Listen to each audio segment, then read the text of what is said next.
Yeah. And this is why I know we have some common friends at Neuralink, and I love the demonstration they did recently. I'm a huge fan of what they're doing and where they're headed. And no, I don't get paid to say that, and I have no business relationship to them. I'm just a huge fan of the people and the mission.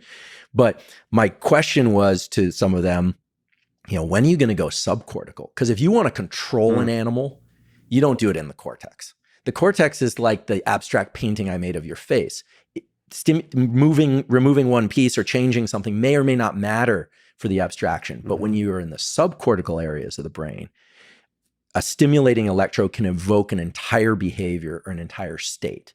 And so the brain, if we're going to have a discussion about the brain and how the brain works, we need to really be clear which brain, because everyone loves neocortex. It's like, oh, canonical circuits in cortex, we're going to get the cortical connectome. And sure, necessary, but not sufficient. Not to be able to plug in patterns of electrical stimulation and get behavior. Eventually we'll get there. But if you're talking subcortical circuits, that's where the action is. That's where you could potentially cure Parkinson's by stimulating the subthalamic nucleus, because we know that it gates motor activation patterns in very predictable ways. So I think for those that are interested in neuroscience, it pays to pay attention to, like, is this a circuit that abstracts the sensory information? Or is it just one that builds up hierarchical models in a very predictable way?